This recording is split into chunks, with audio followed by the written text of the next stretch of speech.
What is going on, Bills Mafia, Built in Buffalo fam? How are we doing tonight?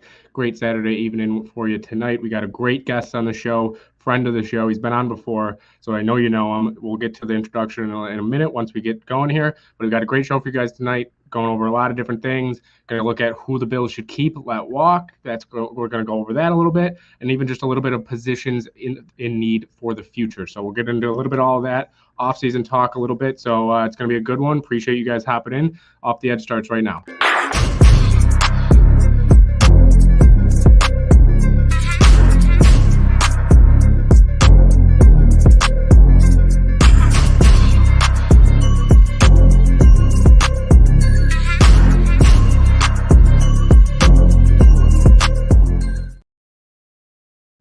What is going on, Built in Buffalo fam? We got a great show for you guys tonight. We are joined by Izzy as usual. Izzy, though, is going to be on just in a little bit. He's just attending to something. But we do have another great guest. He's been on the show before. You guys have probably seen him. If you're a Bills fan, I mean, which most of you probably are, you've probably seen his work. Huge Josh Allen lover, all things just Steelers as well. So huge NFL fan, loves the Bills, also Steelers fan. So he's pleasure to have him on. But once again, we have Jarrett Bailey here. Jarrett, how you doing? Let everybody know where they can find you first, and then how you doing on this fine Saturday evening? No, man, I'm doing good, doing well as I can be. Yeah, in terms of the work and whatnot, if people don't already follow me at J Bailey NFL on X, as it's known now, and yeah, all the work at USA Today, A to Z Sports, all that fun stuff. Yeah, so yeah, it does really go check out all of Jarrett's work, man. He does a lot of great work, whether it's Bills related or not. Go check it out. But before we get into just Bills talk and a little bit of what you think the Bills should maybe do when it comes to letting guys walk or stay, I do just want to get your thoughts because last week, right, we had the Super Bowl. It was a great game. It was a close game. It was, I think, a game that went a lot differently than people maybe expected. But what did you think of the Super Bowl? Just your overall thoughts on it, and maybe even a little bit. What are your thoughts on what happened and occurred afterwards at the parade down the road? I mean, in terms of the game, I thought that the Chiefs would win, predicted them to win. Once they beat Buffalo, I mean, I said going into the divisional round against the Bills, whoever was going to win that game was going to win the Super Bowl. And, going into the playoffs, I think a lot of people were like, all right, this is the year that, the Chiefs will take a step back, probably not get to this point again. But once they got there, I think that my mindset was, this is a boulder rolling down the hill. They're not going to be stopped. I had a few hiccups early on offense, the few turnovers, Pacheco fumbling in the red zone, the interception to Jair Brown in their own territory. And 49ers just couldn't fully capitalize on those things. Obviously, you get to overtime and they decided to take the ball rather than defer it, which ultimately played a big factor into the outcome. But going in, I expected the Chiefs to win, and here we are now. In terms of the shooting, man, nothing that I say is going to change much of anything. Once those in power decided that nothing was going to change after kids got gunned down in school, I think we kind of lost all hope of any sort of change being made. But all love to any of the victims. I think I saw that all of the victims that were shot that were in the hospital were released. That's great. But yeah, this is it's an ongoing issue. Like I said, nothing that I say is going to change anything, unfortunately. But it's just kind of where we are as a country, which kind of sucks a lot. Yeah. But in terms of that, all love to all the victims, to the family of the person who unfortunately passed away. But yeah, hope for the best in terms of what could be done. Just, I'm not holding my breath on any sort of actual change being made because we've seen this type of thing before and nothing seems to be changing. Yeah, I think you hit that part right on the head there. It's something I didn't, just wanted your at least thoughts on it. It's the week after. It's still should be talked about at least around NFL, around just even around the world, right? But it's a tragic thing that happened. It's something, like you said, I think your feelings are how a lot of people are feeling about the situation. It sucks. It's something that we hope we never have to see, and it continues to just happen anywhere and everywhere. So, we'll see if there is any changes made. But when it comes to before the shooting and everything, for the parade, there was the game, which also, like we said, the Chiefs did end up winning. And, as you mentioned with the game, it was kind of missed opportunities all over, right? It was missed opportunities by the Niners on several occasions. Early on, it was the Chiefs missing some opportunities, and it just seemed like whoever, again, in overtime, whoever had the ball last was going to win it, not whoever was going to get the ball third, right? And that was a huge conversation. I know that even right beforehand, I actually agreed at first with the call, and then people kind of said, "Oh, well, they can go for two and everything." So that kind of brought the light of, "Oh no, that was a real dumb decision." Now that I'm actually thinking about it, since this was also the first time in the playoffs that we've seen this new rule and this new overtime rules implemented. But it was still an awesome game. I mean, even just as a football fan, I think, you didn't see too many too many calls or anything that you were really, really upset with. Obviously, there's always going to be calls that people are upset with no matter what game it is. But it was not egregious. There was nothing egregious all throughout the game. And it really didn't impact the game too much, whether it was no calls or penalties in general. But it was just a phenomenal game. I feel bad for the 49ers, man. I mean, it kind of sucks to see at least guys like George Kittle get back there again. He really wanted it. He's been a phenomenal tight end over the past few years, and just to see him not get it again. I got to tell you, man, I don't feel sorry for anybody. I really don't. Like, it's the NFL. Like, and the thing with George Kittle, like, I'm sure he's an okay guy. The whole George Kittle shtick has been so annoying, and I've been so over it for so long.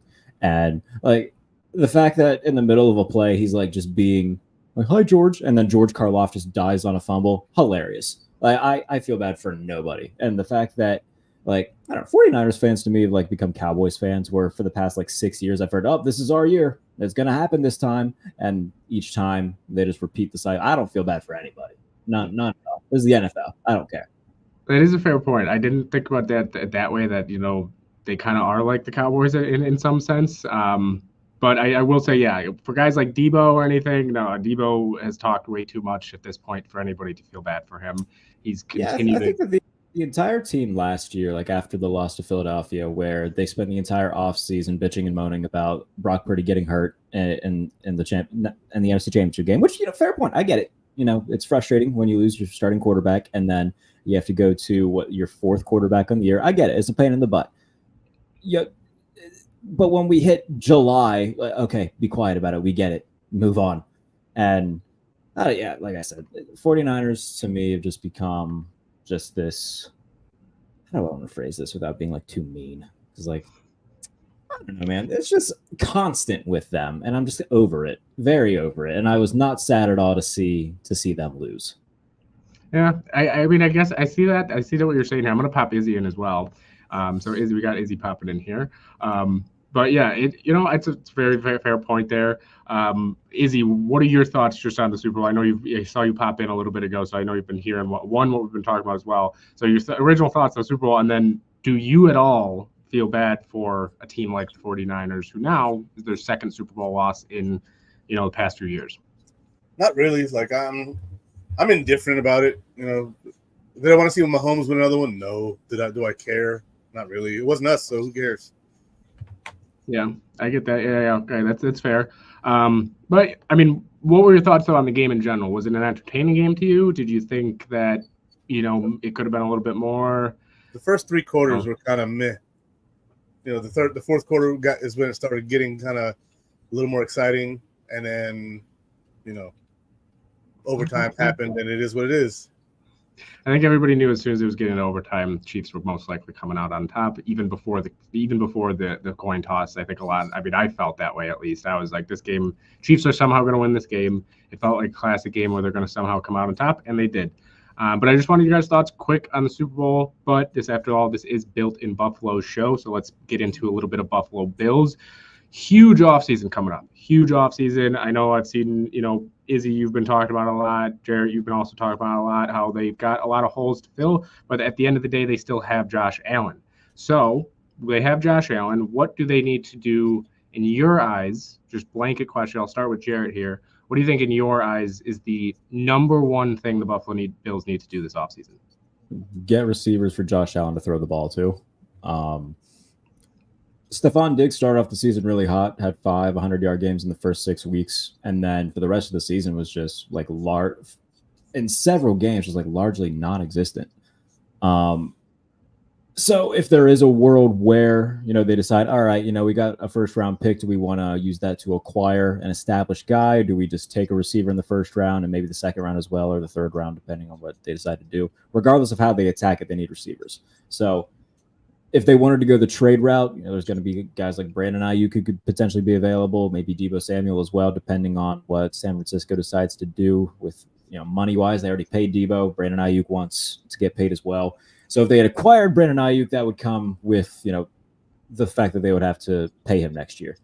And there's other guys that could potentially be targeted, maybe like a Terry McLaurin who's already gotten paid. He has a potential out in his contract next year. If they wanted to just go the free agent route, like a Calvin Ridley perhaps, like they have options. It's just a matter of they're going to have to move money around. They're going to have to let guys go to be able to make the space to do it. Now they can restructure Josh Allen's contract. That's not a problem. They can also convert some of that money into different, roster bonuses and things of that nature to free up cap space. But they're going to have the conversation of, all right, do we keep Jordan Poyer? Do we keep Mitch Morse? Do we keep Trey White? These are conversations that they have to have. And these are all older guys. Mitch Morse is 32. Jordan Poyer is 33. Trey White's been injured the past 2 years. And they have Christian Benford and Rasul Douglas. They don't necessarily need Trey White. So these are things that they're going to have to really ask themselves. And they're going to have to do a good job at replacing said players should they move on, especially at the safety spot where Micah Hyde and Jordan Poyer are both. It's likely that both of them will be gone. They'll have to figure out what to do there.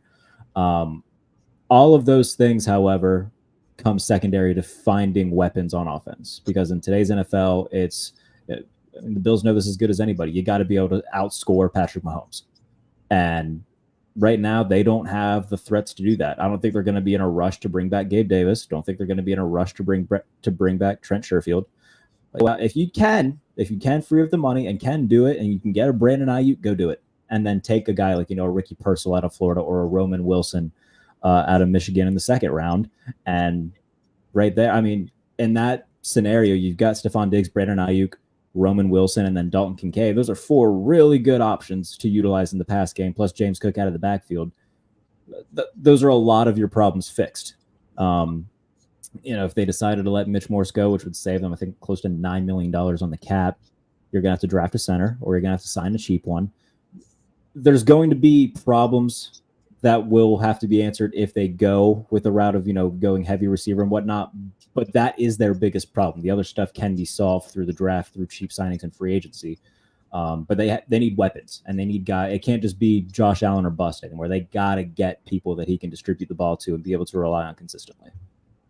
Yeah, that was a big issue throughout. I think most of the season. I know going into the season, a lot of Buffalo Bills fans were excited about the wide receiver room, excited to see Trent Sherfield come in, Deontay Hardy come in. I'm excited to see Shakir take that next step. And Khalil Shakir does look like he's going to be a guy in the plans there for the future, but sure, he's more of a regular slot guy, right? So they are going to have to answer that question of who's going to be opposite of Diggs on the outside. Is it going to be Gabe Davis still? Looking like it's most likely not. Really should not be.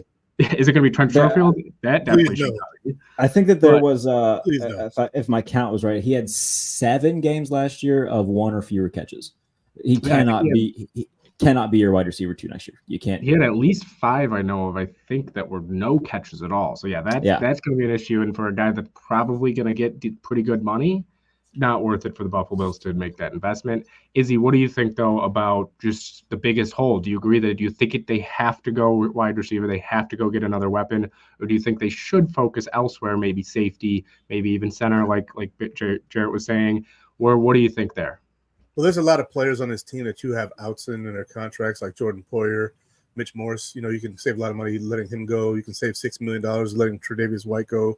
Deontay Hardy saves you like $4 to $5 million cutting him. Receiver is a hole, but I think the biggest hole on this team is the obvious glaring spot on the defensive line, where you have only Ed Oliver under contract this year, no other defensive tackles. That spot right there is one that's going to intrigue me, just because we don't have anybody. Now, you could bring on Daquan Jones. He's 33 years old, and so you bring him in for like a 2-year extension and call it a day. I don't think he's going to get that much money because of his age. You could bring back, Apuna Ford if he'll be back but that's going to be up to him and dealing with his pride that he didn't get to play a lot this year for us. But I highly doubt we bring back a Jordan Phillips or a Tim Settle. Those guys are pretty much done here. They haven't really shown much. And so defensive tackle to me is the biggest glaring hole. We have guys at receiver. We just don't know how good those guys could potentially be if they're forced up into a higher echelon on the team. Like, we don't know what Justin Shorter is. We don't know if Khalil Shakir is taking another step this year. We don't know if Stephon Diggs was, facing some kind of injury or if it was just the way it was schemed that he didn't get the ball as much. So receiver is very important. It's high on the list for me. If we took a receiver round 1, won't be mad at all. I like A.D. Mitchell out of Texas. He's one guy I've seen mock to us. My buddy is from Texas. He's actually here with me, and he won't shut up about the guy. But I have been scouting him for a while, and when I mentioned him, he said, yeah, no, that guy's going to be really, really good, and I agree. But if we went defensive tackle round 1, I wouldn't be mad either. I'm going to go a little different route. I know we had defensive tackle, we had receiver. Jarrett, you did touch on it a little bit, but I think it's got to be safety right now. I mean, when you look at the safety position for the past 5-6 years, 7, maybe even 7 at this point, I believe it's 7, you had Jordan Poyer and Micah Hyde back there. You had your 2 studs back there controlling this defense, being the leaders of this defense. And now it looks like Micah Hyde's going to retire, even if he doesn't. I'm not sure the Bills would bring him back due to his age and just what he might want. And then Jordan Poyer, who knows if he gets cut, who knows if he retires, who knows what happens with him. But either way, he's also aging, getting older. Looked last year like he regressed a little bit. So safety, I think, for me, will be the biggest need. I know that, I've heard we've been talking about it a little bit off camera as well with Izzy and what stuff, that like saying that what is going to be your safety, your safety duo back there? Is it going to be Poyer and a rookie? Is it going to be Poyer and a veteran? Is it going to be 2 rookies? Is it going to be Cam Lewis? Is he going to go back there? Christian Benford, I know they were talking about him before Jordan Poyer re-signed, which I know I see Izzy shaking your head. I don't believe that they will either anyways. I think they're moved on and they see him as a cornerback for the future for this team. But it's just so many questions with the safety position. There were questions last year as well. So it's now, this is the time where they're going to have to move on from at least Micah Hyde, it seems. Do you bring back Taylor Rapp? How much is he going to want? The safety markets last year was a little bit shocking to, I think, some of how some of these safeties were getting paid or weren't getting paid. So safety is going to be a big one to me. You could go get Tyler Nubin up there as well. He's been, at least so far, my draft favorite. But, there's so many different options they can go for safety as well. So safety is going to be a big one for me. I think you got to, especially in a defense like this, you have to have at least one leader back there that can really control the defense there. But we'll see what they do. So I think safety is going to be a big one, but no, without a doubt, the Bills, like we said, defensive tackle, wide receiver, safety are right now looking like the glaring top 3, at least with this team. And the safety market this year, there's going to be a lot of guys like Eddie Jackson. That's a name if you want to bring in a vet. If the price is right, I think that would be a good fit. Jordan Whitehead is another one that people will pay attention to if Jamal Adams becomes a free agent, which there's rumors that Seattle might just outright cut him or try to move him. The safety market's going to be bigger than it was last year. So Buffalo's going to have their options. I would like to see them bring back Taylor Rapp. With the role that he played this past season, I think he played his role very well. And even if it's just as that depth guy again, there's worse depth safeties to have in the league than Taylor Rapp. There's going to be other names that fly under the radar too. Cameron Curl, who's going to be a free agent out of Washington. He's been there 4 years. He's still only 24. He came into the league young. So that balance of youth, but also experience with a guy like Cam Curl, with the talent that they have in the front 7 with the linebackers and whatnot, I think that would benefit a guy like him. Terrell Edmonds, who's going to be a free agent. He was in Pittsburgh for the first 5 years of his career. Spent last year in Philadelphia and Tennessee. That's another, reliable hand that you can have on the back end. So they don't need, Buffalo doesn't necessarily need elite safety play. If they just have good safety play, then that's fine. And if you get a guy like a Terrell Edmonds and a Cam Curl, that is good safety play. And I think that you can get both of those guys for relatively cheap deals. Great. With the Taylor Rapp as the third safety, awesome. Yeah, we know that Brandon Beane loves his bargain deals, right? Taylor Rapp was one of those last year, essentially. So it's going to be interesting to see how Brandon Beane attacks that. But those 3 are the glaring ones. Izzy, you were a little bit earlier talking about Jordan Phillips, Tim Settle. Do they bring him back? So that will bring us into now Do we let him walk? Do we Well, try to bring him back? We'll I got something through about safety though too.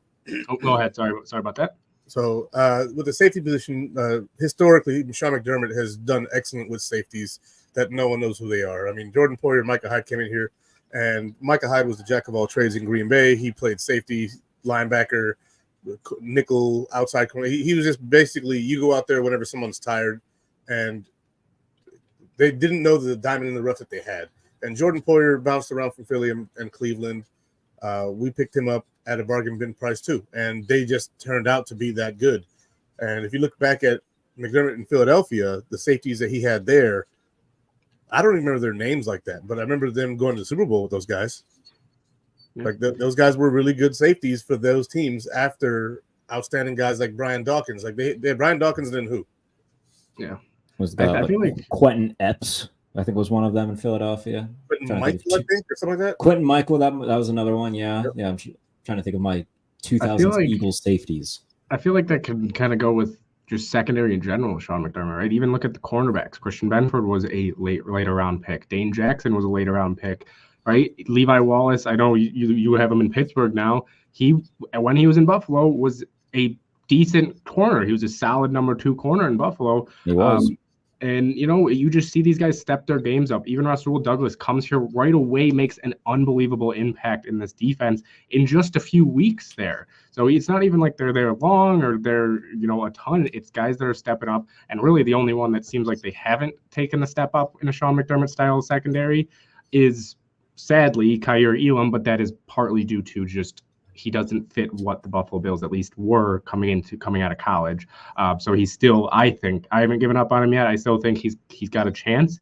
He just needs to continue to learn the game and learn how to play in a Sean McDermott style defense. So Izzy, I see that you got something. I think that Christian Benford might just be that damn good. He Me too. Might just be that damn good, and he was just a 6th-round pick because he went to Villanova and no one knows who the hell they are, and they watch them for basketball and not football, and this kid just went there. Runs a 4.40. He's fast. He's good and intelligent when it comes to his zone coverages. He fits the scheme perfectly, and he might just be that damn good. Catching up to Tyreek Hill and getting the interception, that's nuts. That's crazy. So Christian Benford might be that good. Christian Benford, I think, is going to be he's that future CB1 in Buffalo for the next however long he's here. I mean, he's still very, very young for already having finished his 2nd season. So yeah, he's still young, still learning, and still can continue to get better. But I know Jarrett's only got a little bit left here before he's got to hop off. So we'll run through some of the. Do they let him walk? Do they try to go get him? Whichever ones we don't get to by the time Jarrett's got to hop off here, Izzy, we will actually be getting to next week. So we'll start it off here. We talked about the receivers a lot. Jarrett, I know you were talking about receiver. You already mentioned Gabe Davis. Is it a hard no on Gabe Davis for you? Hard no. Very hard. Very hard. Yes. I think I'm gonna go there as well. I think it's throbbing no. I think it's not even just the style of his play or anything like that. I think it's just, and I don't know if you guys agree. I think it's also just, I think it's run his course. He needs a new place. The Bills need just a new guy. Yeah. As much as maybe Brandon Beane, Josh Allen love Gabe Davis, maybe as much as Gabe Davis loves the guys here, it's just time. It's run its course, and it's time for him to just move on. I think it's time for the Bills to move on. So I agree with you guys there. Next one up, Trent Sherfield. We'll go with Jarrett first. What do you think? It's a no, just because I think that they can get better if they wanted to just draft somebody in the 2nd or 3rd rounds to fill what he does. So it would just be cheaper to get somebody else, even though Trent Sherfield's not an expensive guy. But if you can get somebody in the 2nd or 3rd round that is more of a receiving threat than he is, and I think that that's probably the better way to go. If you want to keep him around like on a 1-year cheap deal as a depth guy, cool. But I think they already have that with as he pointed out, a Justin Shorter or people of that sort. So I wouldn't be, if I'm Brandon Beane, I'm not like sprinting to my checkbook to make sure that Trent Sherfield gets signed. Yeah, I agree there on that one actually as well. I think if you want to bring him back, he's a phenomenal blocker, right? He's a phenomenal blocking receiver, but is there much else that he brings to the table, at least in terms of this type of offense? I don't think so. I think he had too many timely drops at points, just too many, even just miscommunications. It seemed like he was throughout the season just miscommunication with Josh on what route, maybe what he was supposed to do on certain plays. So I think it's another guy that, I had decent expectations coming into the year for him. There was a lot of talk coming into the year for him and just didn't live up to it. So Izzy, what do you think? Yeah, I like Sherfield as, maybe a fifth receiver, but I like other people better. So I think I'm agreeing with Jared here. Like he's fine as that, fifth option, like Gabe Davis. He's a good fourth, fifth receiver. Come in there, when the coverage is hot on Diggs and Kincaid and you need somebody who can get open one-on-one. I think he's fine for that. If they want to bring him back, I won't be mad, but it better be cheap. And if they don't want to bring him back, still not mad. So I'm indifferent about Trent Sherfield just because he was asked to do things that he should have been asked to do, in my opinion. He was out there when Diggs was off the field and was taking the route that the number one receiver was taking. No, that's no. Yeah, it's like needing a butcher knife and you have a freaking butter knife. No, you're not doing anything with that. You're not doing any damage. You're not cutting the steak. You're not making salt. Nothing. You're just spreading butter and that's it. Yeah, and actually, before I'm going to stop actually here with the stay or walk, because we did have a question here from Lance coming in, and I know that, like I said, we are getting to the time where Jared's going to have to start hopping off. So I'm going to bring this question up from Built in Buffalo's president, Lance Nelson. And I'm actually going to swap. Sorry, Izzy, I'm going to swap you there with Jared so we can see him a little bit better. But Lance says, heard CBS Sports Radio talking about the heat of McDermott's seat today and had Ty Dude on the show. What are your thoughts, Jared, on McDermott with the Bills? Maybe it's just his future. What do you think? Yeah, I wrote about this in my Bills mailbag today, actually. I think that this year, more than any, is going to be pretty telling for McDermott, because if Buffalo gets bounced early in the playoffs, or even if they do make a deep run, let's say they get to the AFC title game, but they get bounced by Kansas City or Cincinnati again, like at some point, they just have to acknowledge this thing's run its course, and they just might need to go in a different direction. And the fact that Ben Johnson came back to Detroit and is going to be a head coaching candidate next season, or after next season, you're not going to get many other opportunities to be able to work with an offensive guru like that, with a guy like Josh Allen. I think that if they don't win it all next year, then genuinely, I've never been more like Super Bowl or bust on a team than the 2024 Bills. It's got to happen at some point. So, and you're not going to have many opportunities to add somebody like, a Ben Johnson, or hell, even like a Mike Vrabel, if he's still out there looking for a job. Like, there's going to be too many potential really good head coaching candidates to keep rolling forward and banging your head against the wall with Sean McDermott, hoping that something changes. So if they get bounced in the AFC title game again by Kansas City, by Cincinnati, I think that that's kind of where they need to acknowledge, okay, this thing's run its course. Yeah, I think, if they didn't sign him to the extension before last season, maybe that things are changing now. Maybe he's already out in Buffalo. But yeah, I think you hit it right there, nail on the head there. Is just it's been a while at this point. It's been 7 years at this point. How much longer can you really give Sean McDermott? We'll see if next year changes. If he ends up getting bounced early, do they end up moving on? We shall see. But with that being said, Jared, I want to just thank you again for hopping on the show. It's always a pleasure talking to you. We're talking football. Really, everybody, like I said, go check out all of his work, everything. Go check it out because it's really just amazing work. So, Jared, once again, let everybody know where they can find you on Twitter and anywhere. And then, well, thank you again for hopping on. Yeah, on Twitter or X, it's at JBaileyNFL. If you're a Threads person, it's Real Jarrett Bailey on Threads. I tweet out all the stuff I do. Did a Bills mailbag today, so that's out. You can go read that. And I'm gonna do those probably bi-weekly throughout the off season, and then once the season starts up again, or we get to like camp, then I'll start doing them on a weekly basis. So that is out now, as well as all the other stuff I'll be doing on USA Today. So go read all of that. Yeah, and if you can't find his Twitter or something for some reason, you can also go to mine. I did retweet the mailbag today, so go check that out. As I just said, thank you again for hopping on. Always a pleasure. We'll probably have you on sometime in the future, maybe in the middle of the offseason, once it's after the draft and everything. We can get your predictions on the Bills. So thanks again for hopping on, and we'll see you later in the future. Absolutely, boys. Take care. Nice to meet you, Jarrett. All right. So we're going to continue, though, just a little bit of, I said that we were going to just do a few, and then once Jared hops off, we're going to continue next week. But there are so many free agents, and I think everybody knows this for that are Bills fans. There are so many that we got to just go over a few more at least before we move on here. So, we went over Trent Sherfield, we went over Gabe Davis. So receivers, those are the two glaring receivers that we can look at. But then we got a tight end here, right? We got a tight end. We have Dawson Knox under contract. We have Dalton Kincaid under contract. But we got Quinton Morris here, Quinton Morris has been a little bit of an interesting case since he's been in Buffalo. What do you think about him? Do you think they should re-sign him? I know he's not an unrestricted free agent, but do you think that they should match any offer he gets or even just sign him to an extension of themselves? I think they'll tender him, but if he gets an offer somewhere else, he's going to be gone. But I like Quinton Morris as a tight end 3. Not against him being here. Whenever Josh needs a target, he seems to catch the ball. I don't trust him in open space. He tends to fumble a little bit, and so that's where my concern with Quinton Morris is, and that's why he is not a tight end 2 or tight end 1 in this league, is because of the fumbles. But outside of that, he runs a solid route. He catches a good ball, and he does what he does. So I'm not mad at it either way. He's a decent enough blocker to be out there when you have 3 tight end sets and you want to run the ball.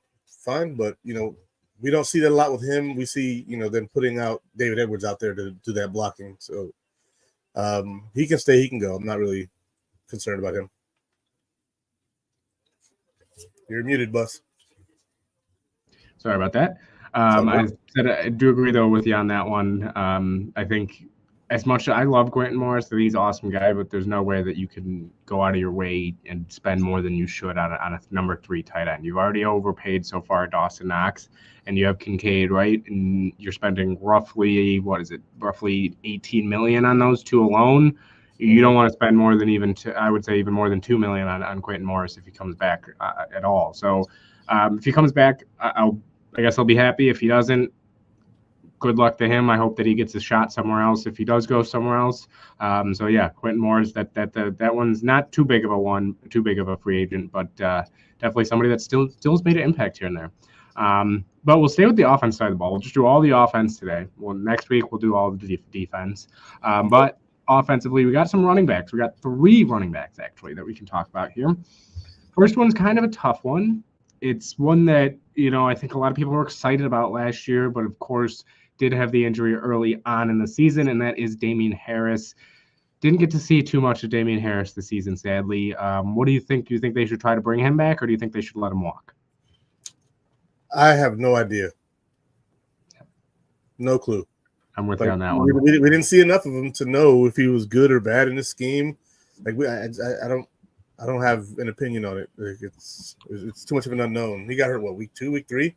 Yeah. And that was it. And so Ty Johnson got elevated. Ty Johnson looked really good. So I'd probably bring him back over Damien Harris because I know what we have there and I liked what I saw.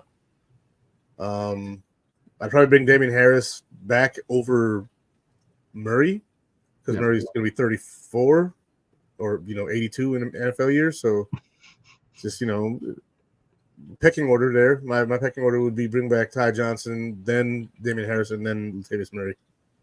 Yeah, I mean, I agree with you there, and that's all 3 that we were going to talk about. I think that that's the exact order that I would say too. Ty Johnson, I think you should bring back. I think if he's not back, I think the only reason would be because he got a way bigger offer elsewhere. Yeah. But I loved what he did both in the passing game, both in the run game as well. I think he did a phenomenal job when he was asked to perform. So Ty Johnson, a guy that at first I remember people were like, "Oh, Ty Johnson, why he hasn't been signed? There's a reason he hasn't been signed." Well, turns out that he should have been signed elsewhere because I think he did a phenomenal season last season. Latavius Murray, I'm kind of done with him no matter what. I think he's older. He really, really was not good in the role that they asked him to be in last season. Right? He was supposed to be that bigger back, that guy that can get you a yard or 2, and there were a lot of times that he didn't, especially as the season went on. There was a big reason why Ty Johnson got more carries and got more snaps is because Ty Johnson was able to perform better. And then he just ended up taking over essentially for Latavius Murray. So I think he's got to go. Damian Harris, I think you nailed it right on the head there as well. He's such a weird kind of case there. If you can bring him back cheap, I'd love it because I loved what he did in New England. We'll see how the injury has affected him. I mean, they haven't really even said much since the injury about him at all.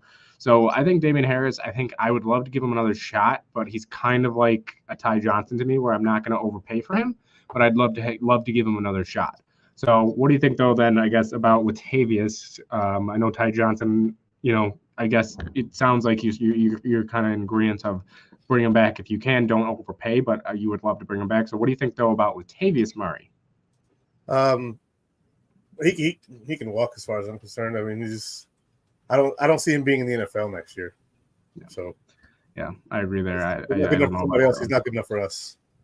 Yeah, I don't know who after looking at him this season is going to say, yeah, I want a 34-year-old Latavius Murray joining my team. So yeah, I agree there. But moving on from the running backs, now we got a quarterback. We got one quarterback. Obviously, Josh Allen's the starter, so we're not talking about, should they keep him as a starter? But we got Kyle Allen. He was the backup last year. Do we rock again with the double Allen in the quarterback room, or do you think they should really try to go elsewhere, maybe draft or free agency? What do you think? I'd like to see the Bills draft one later on in the draft, like another kind of a Jake Fromm shot, where you try to get somebody who's going to be here long term as a backup, just something better than Jake Fromm. There's that quarterback from Florida State, Travis. Travis Jordan, right? I'm not sure his last name, but I saw something about him earlier. I'm terrible with names, I really am. But is it Jordan Travis or is it Travis? Jordan Travis? Yes, I don't know how I mixed that up, but yes, Jordan Travis. I said Travis, so. But he got hurt this year, really bad leg injury. You draft him in the 5th round because he's got the talent to go earlier, and then you just have him on the roster, and hopefully he develops into something you can trade away later. But I think that we need to try and solidify that backup QB role so that way if something happens to Josh, we have somebody competent back there. Like, if Gardner Minshew comes free, I'm totally fine with snagging him up. I like Gardner Minshew. I thought if the Jets went and got him instead of trading all those assets for Aaron Rodgers, that they actually had a shot this year of doing something. But, they went all in for the big fish who's 40 years old now. And, dude, Gardner Minshew almost willed the Colts to the playoffs. Yeah, I'm a big Gardner Minshew guy as well. I would love a guy like as on Minshew's status there that kind of is just a better backup, a guy that at least is going to go out there and I'm going to say, okay, maybe we do win this game, because when I have Kyle Allen go out there, and I don't think Kyle Allen at all is a horrible backup. I think he is a middle of the pack backup quarterback.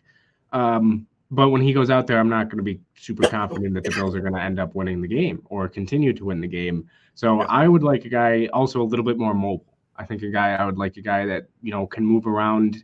Obviously, you're not going to get a guy that can move around like a Josh Allen, but a guy that can move around a little bit in the pocket, make some plays.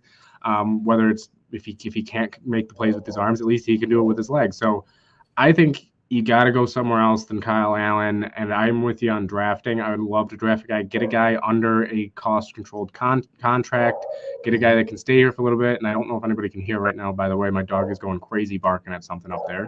So if you do hear that, I apologize. Okay. But I would go draft. I think, there's just too many benefits for it. And there's also that kind of, if Josh Allen does go down, you have the backup come in. It's kind of that now mystery of what are we going to get from this rookie. It's kind of a little bit more exciting than we kind of know what we're getting out of Kyle Allen. Or Case Keenum. Or Case Keenum unless Kyle Allen somehow pulls a Joe Flacco and starts to all of a sudden play amazing, later, whatever. But I would not see that coming. So Kyle Allen, I'm ready to move on from him. I'd say let him walk. But we do know that he is very good friends with Josh, so I would not be shocked if he is back. Moving on, though, from quarterback. Oops, sorry, go ahead. Kyle Allen, he could be on the practice squad. I'm cool with that. I'm fine with if he wants to be practice squad. Yeah, he could play that Matt Barkley role kind of the last year he was in Buffalo. Just kind of there to be a locker room guy. So yeah, we'll see what happens with Kyle Allen now. But going on, we got a guard. We got one guard, however, and it actually is the last offensive player that I have here on the list, and that is David Edwards. David Edwards had a pretty solid year. He was asked a lot of times to be that sixth offensive lineman out there, right? And, he played his role very well. Do you think David Edwards should be brought back? And do you think he would want to be back? I think he'd want to be back if someone doesn't give him a substantial chance as a starter. I think here he's one injury away from being a starter, and he has a role that he's good at. And so if no one offers him, that $5 million a year to come and start for us, then he may say, what the heck with it? I'll go back to Buffalo and try and win the Super Bowl again. He's going to have his options and his priorities, and I think that someone may pull the trigger on him. He is a Super Bowl winning guard. He's played well as a starter in the past. He looked good this year. No injuries coming out of this year. So, he's a guy that somebody might take a chance on. And so if he's going to come back, I would accept it without any hesitation. Yeah, I agree with you there. I think this one's going to be a tough one because it's going to be, again, do you go out, and if he does get an offer, do you try to overpay, or maybe not overpay, but just match that, or give him a few more mills, right? I mean, it's going to be a huge question. It's a tough one because this offensive line is set. They still have Ryan Bates as a backup if they need along that kind of middle of the guards and center there. So I don't think it's necessarily a need to bring David Edwards back. I'm with you, though. I'd love to have him back, but I think depending on his market, I think he'll get a pretty good market there, and I think it's going to be time for him to move on, but I don't think it's time for the Buffalo Bills to move on necessarily. So it'll be a tough one for David Edwards. Can you get more money or not? And if you can't, there's a spot for you here. You've not overstayed your welcome. However, we may have kept you longer, or we may just not be the place for you anymore. Yeah, we'll see. David Edwards, we'd welcome you back with open arms, but we'll see. Next week, though, like I said, we will be going over the defense, which has an unbelievable amount. That includes Micah Hyde, Taylor Rapp, Leonard Floyd, Tyrell Dodson, Tyler Matkovich, Daquan Jones, Tim Settles, Linval Joseph, Jordan Phillips, Poona Ford. There's still a couple other names there that I haven't even listed. So it's a long list. So next week we'll have definitely a lot to go over. But before we hop off here, I know we still got a little bit of time. I do have a few questions for you. Just about the needs for our positional needs. We already talked receiver, so I'm not going to go over that one just because that one it's definitely going to be a big one to talk about also as the season goes on. But I do want to talk to you about the defensive line, and I know that you mentioned that you were intrigued by the defensive line. I mentioned a few of the free agents there that they do have with Jordan Phillips, Poona Ford, Jordan Phillips, Poona Ford, AJ Epinesa, Shaq Lawson, down the line, right? Daquan Jones, you mentioned earlier. Mm-hmm. And I know that you said that it is your right now number one need for the Buffalo Bills. Do you think they should go the route of investing into that when it comes to paying a guy like AJ Epinesa, paying guys like Daquan Jones and Leonard Floyd, invest in it money-wise, or do you think they should invest in it in the draft? I think the draft is going to be a good spot. There's a few guys in the draft that I really like. Both of the defensive tackles from Texas, and I know I'm sounding like a homer for my buddy here. Both of them look outstanding if you go in the second round. So if you go receiver first round, second round, I like them. Even if the Bills have to trade up, that would be something that works for me. And so there's a bunch of guys at defensive tackle too, but most of them are second round talents. And so that would be the spot for me there, especially if we go receiver round one. I know a lot of guys that built in Buffalo are for going Nubin or safety in the first round. I'm actually against that. I'm more of a third, fourth round safety guy. I like the kid out of Georgia. He looks really good. But let's say that none of the receivers that we want are there. Maybe Adonai Mitchell and Worthy from Texas are both taken. Let's say that Keon Coleman, let's say he's gone too. All the guys that are supposed to be first-round talents. And we know Brandon Reed's not one to reach, so he'd trade back before he reaches for anybody. I would consider a defensive tackle in the first round if the value is right. I'm actually going to go opposite. I think they should pay at least two of those big free agents, at least two of them. I think you can get guys. Yeah, you can get guys that are familiar with the system. Although I do agree that at least you need to take at least one or two throughout the draft, right? You need to get younger on the at least defensive tackle side of the ball, even if you do bring DeQuan Jones back, right? He's not going to be around much longer, if at all, after this season. So I think you at least got to get interior defensive line somewhere in the draft, whether it's 5th round, 3rd round, 1st round. I wouldn't hate it at all, depending on the player. So I think you gotta at least bring back 2 of them for this season.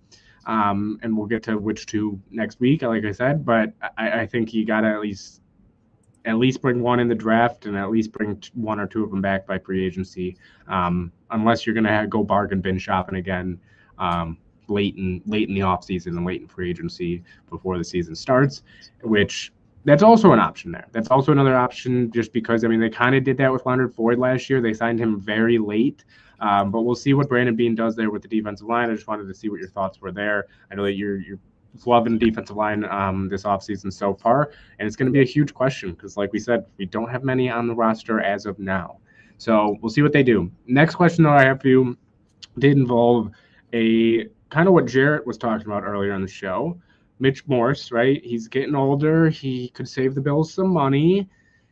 I'm not going to ask about if they think they should cut Mitch Morse, which, you can answer that if you'd like. But with Mitch Morse getting older, do the Bills need to draft his replacement? Or is Ryan Bates the future? He's 27 years old.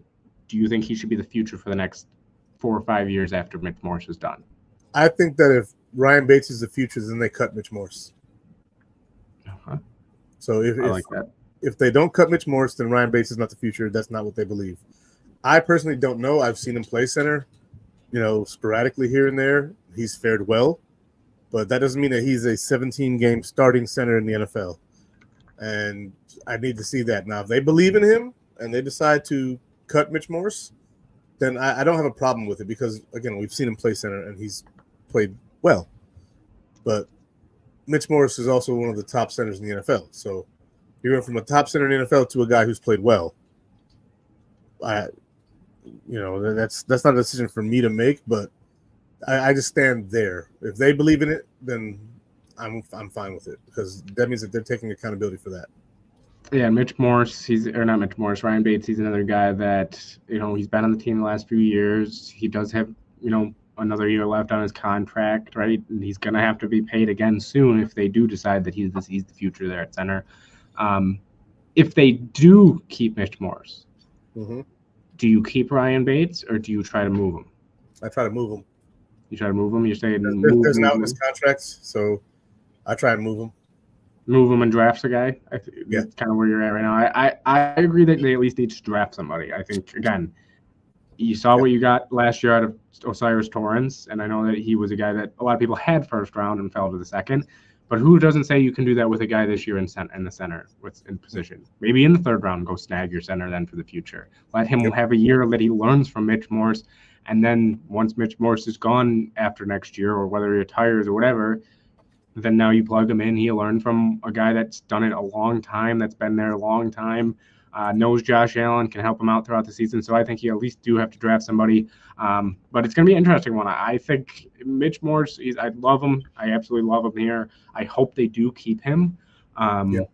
So we'll see what they do, though. It would save them a good amount of money. That is the tough part. And we know how it is, especially once you get your star quarterback extended, and the Bills do have Josh Allen extended. It becomes very tough with money. But I think that they end up keeping him. I think you got to keep him. He's been the middle of this offensive line for so long, and they finally got it figured out. And you can't move on all of a sudden now that you have your offensive line figured out. So we'll see what they end up doing there with Ryan Bates, with the center position, if they end up drafting a guy. But before we do our one bold offseason prediction, which we will do somewhat frequently, maybe not every week, but we'll do it here and there, since I know everybody that's watched knows that we do predictions before the games and everything, since we were Saturdays. So we'll do off-season prediction in a little bit. But the last question I had for you, we talked about running backs a little bit. We talked about Ty Johnson. We talked about Latavius Murray, everything like that. But we didn't talk about if it is a need necessarily. Do you look at the running back position as a need, or more as more would be like a luxury to have another guy come in here? it's a need. We only have one running back. Like, it's absolutely need. All we have is James Cook, so you have to bring someone in.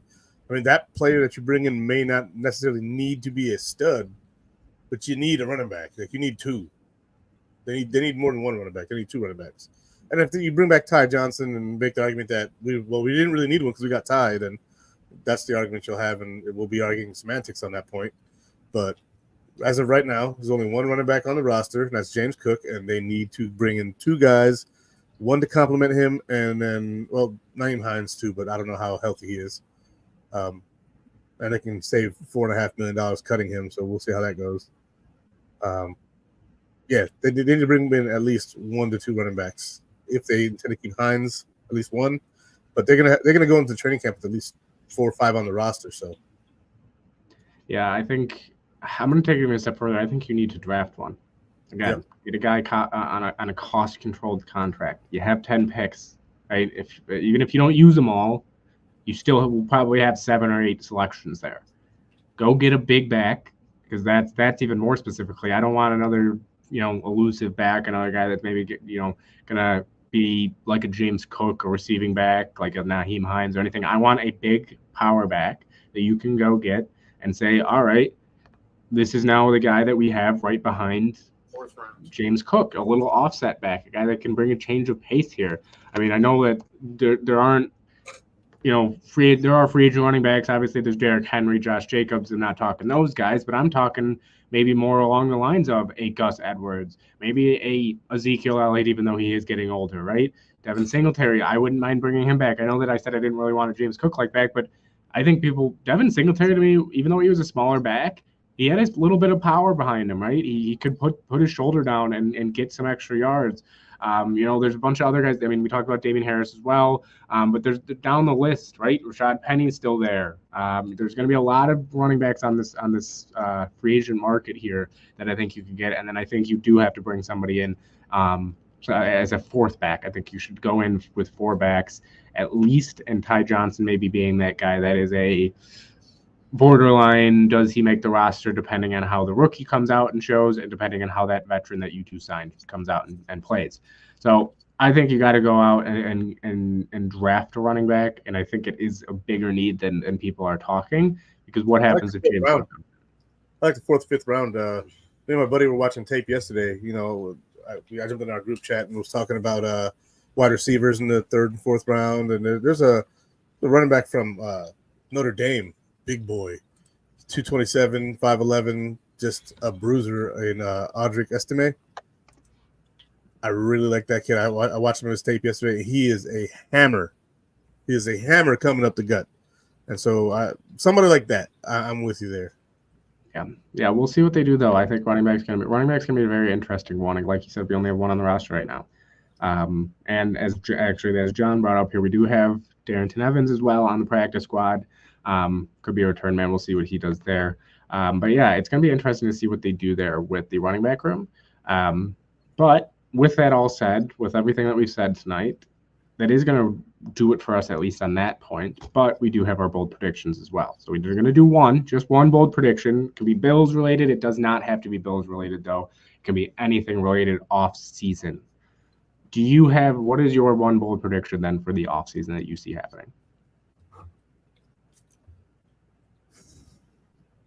Jeez, this is a tough one, because I don't know if anything's actually bold at this point in time. We're $50 million over the cap, so if they were to cut somebody that no one sees getting cut, it's like, dude, like, we're $50 million over the cap. So how is that crazy? But the boldest thing I could say would be that they get rid of Diggs, and I don't think that's going to happen. So I wouldn't even predict that. If you'd like, I can go with mine first. Go ahead. Yeah, let's see how bold yours is. Mine might not be super bold. Again, it is tough to come up with a super bold. It might be what I'm thinking, but we'll see. But I'm going to go non-Bills related. Well, I guess it is Bills related once I say it.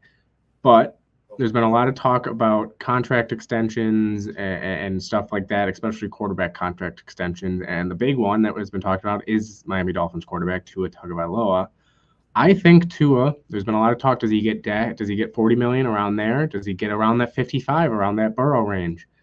I think he, on average, gets more money per year on his contract extension than Joe Burrow. So that's going to be my bold prediction. I would love it if it happens. I know Miami fans are kind of on the fence. I see people going back and forth a lot with Miami fans. So that's going to be my one bold prediction. It's heating up there that the talks have been going on, and extension could be coming soon with Tua Tagovailoa. But I think he ends up getting maybe not over. I'm going to say over is the bold, but I think he at least gets around that 55 million, above 50 million per year. Okay, so my bold prediction is the Bills do not pick at 28. They do not pick 10 times. They pick more than 10 times in this draft. You think it's more like kind of like a retool draft a little bit? I think that the Bills are going to end up trading away the 28th pick, moving back for the first time in Brandon Beane's history in the first round. Maybe still in the first round, maybe the 32 or 31 with the Niners. Or maybe just out of the first round in the second round, and then stocking up on picks, getting an extra fifth and an extra seventh or something like that. Just because they're good at drafting guys later on. Like look, Alec Austin went from the Bills to the Patriots. He was playing very well for the Patriots. Unfortunately, it was the Patriots.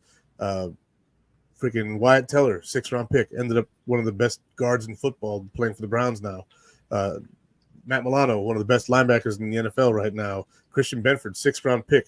He was a top 25 cornerback, PFF grade-wise, this year in the NFL. In fact, we had 3 of those guys, and Taron Johnson, Christian Benford, and Rasul Douglas. Taron Johnson, the 4th-round pick. He's a day 3 pick, too. So these guys are good at using those day 3 picks. So I'm all for them trading back if the guy that they want isn't there and stacking up on picks. And I think that's what's going to happen. I think that there's going to be a big run on the receivers because – this class has a good top 7 or 8 guys, and then there is quite a gap, maybe a full round gap. And so if they don't get one of those guys in the first round, if he can't find a trade partner to get him up, to get an Adonai Mitchell or a Worthy or a freaking pick another name, I don't know, Thomas Coleman, right? If they can't get a Coleman or something like that, they could just say, you know what? It's not meant for us to be. It's not meant to be for us in this year's draft. They could trade that pick to another team for another receiver, or they could just say, "All right, we're going to punt this to the 3rd round, and then try and get a 2nd and a 3rd for their pick." And then in the 3rd round, you have another opportunity, like a Malik Washington or something like that. And so that's what I think is going to happen. They're going to end up trading and having more than 10 picks in the draft. That definitely is a hot take, because I think a lot of fans so far have been saying that they're not even going to pick 10 times, and it's going to be the opposite, and it's going to be less than 10 picks. So Brandon Beane, though, he loves to move around, right? He loves to move around in the draft. He loves to trade up. He loves to move down a little bit in the late rounds, see what they do there. So we'll see what Brandon Beane does with those picks. Those are going to be our bold predictions for this week. So we'll see if either of them come true in the future. We'll see if mine will definitely see probably a little bit before Izzy's with the draft there. But we'll come back to these and we'll see which ones we got right, see if we got any of them right. So, but that's going to do it for us. That was another great show. Appreciate all you guys hopping in here. Appreciate, again, Jarrett. Please go check Jarrett's stuff out, dude. It's amazing. Everybody go check out Jarrett's, especially if you're a Bills fan, go check out his Bills weekly or bi-weekly article that he has on the Bills every week. It's on my Twitter. I retweeted it, or it's at his as well. His description, or his bio, or not bio, his Twitter handle is in my is in the bio here for the show. I'll go check it out there. But appreciate him hopping on. He's always a fun one to have on. I know that we'll probably have on in the future. He's a huge Josh Allen lover, so if anybody loves to follow people that love to hype up Josh Allen, go follow him. But again, Izzy, you as well. Appreciate you hopping on. I know it's been, we say it a lot, but it's pretty much a weekly occurrence now with you, Izzy. So it's been another great one. Appreciate you hopping on, though. Any last words for everybody before we hop off here? Go Bills, baby. That's it. The offseason started. It's time to go ahead and just watch the magic that the Magic Man Brandon Beane, Big Baller Beane, does. And the reason why I think that we load up on draft picks is because of the money. That's why. It's time to get younger and cheaper, and go Bills. Yeah, and as we said here, it's going to be a tough offseason. It's going to be a difficult one. A lot of answers to come out, and a lot of questions to be answered. But it was like that last year too. So we know that Brandon Beane's going to get to work, and he's going to fill these holes on this roster. So we'll see what happens next week. We'll have another show here. It's gonna be a great one again next week. So appreciate all you guys in the comments. As always, go Bills, go Buffalo, and go spread some love this week.